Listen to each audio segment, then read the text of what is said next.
Between heaven and hell lies a place called Aaraf, and this surah shows us the stories, warnings, and the guide that can help us get there.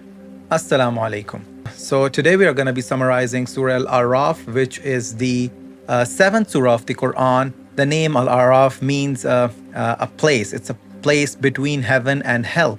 It's a Makki surah, and the revelation order is 39. So it starts in the 8th juz and goes into the 9th. So topics in the 8th juz starts, by the blessings of Allah subhanahu wa ta'ala. Starting off with Quran. It's a great blessing. It's given to give guidance and show people the straight path. Creation of mankind, making angels prostrate to mankind, and giving a place to reside in this world.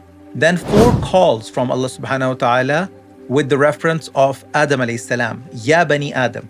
The first one, we send down clothes for you so you can cover your body and look beautiful. Second one is be alert from the shaitan, the Satan, and make sure he doesn't deviate you from the right path like he deviated Adam alayhi salam. Whenever you go to the mosque, go with good manners, and eat and drink, but do not exceed the limit. And the fourth one is whenever my messenger is sent to you, you should obey him.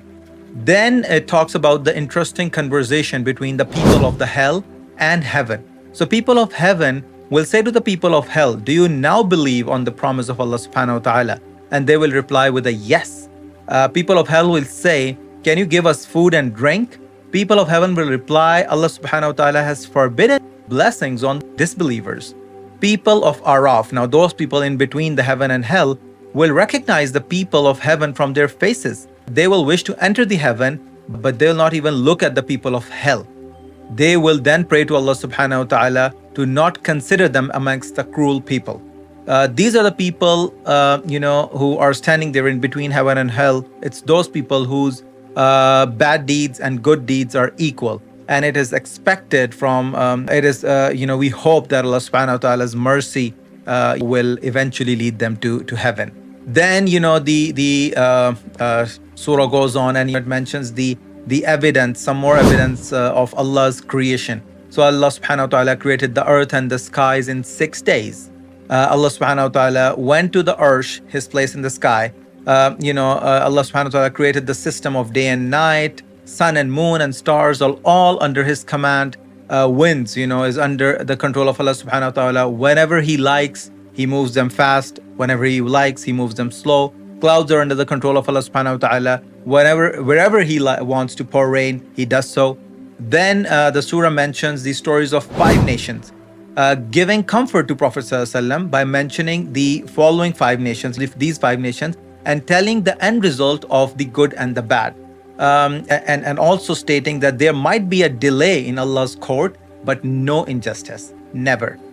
So the 5 nations mentioned here are the nation of Nuh alayhi salam, nation of Ad, and the nation of Samud, nation of Lut, and nation of Shuaib alayhi salam.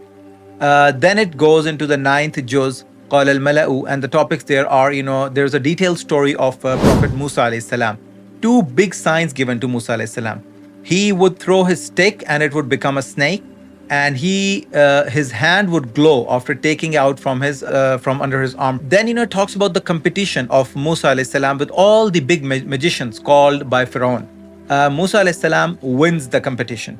It proves he's a true messenger of Allah subhanahu wa ta'ala. Musa alayhi salam was ordered by Allah subhanahu wa ta'ala to take his people and leave.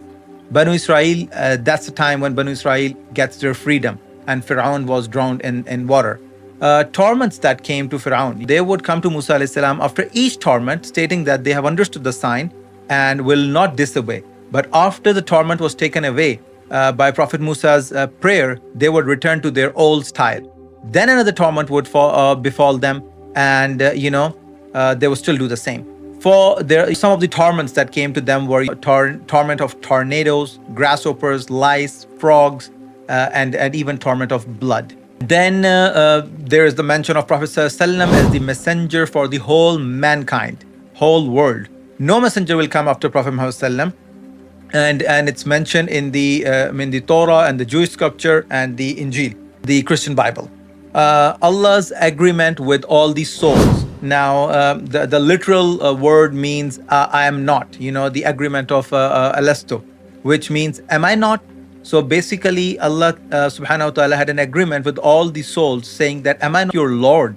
Asked them, am I not your Lord? And all of them said, yes, yes, you are. Allah subhanahu wa ta'ala said, then be witness to it.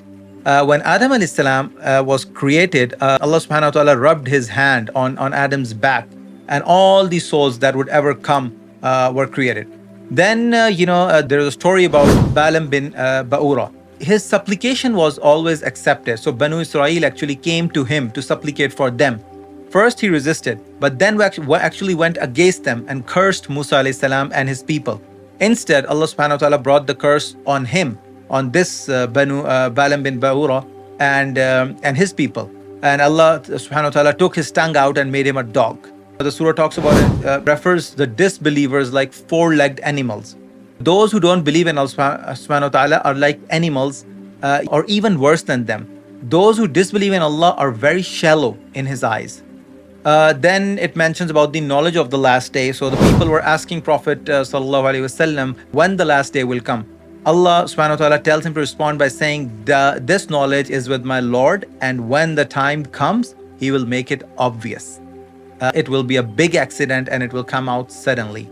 The last topic is the greatness of the Qur'an. Allah subhanahu wa ta'ala states, when Qur'an is being recited, listen carefully, keep quiet, so that Allah's mercy may fall upon you. That is it with this surah, and we'll see you next time around with Surah Al-Anfal. Jazakumullah khair. Assalamu alaikum.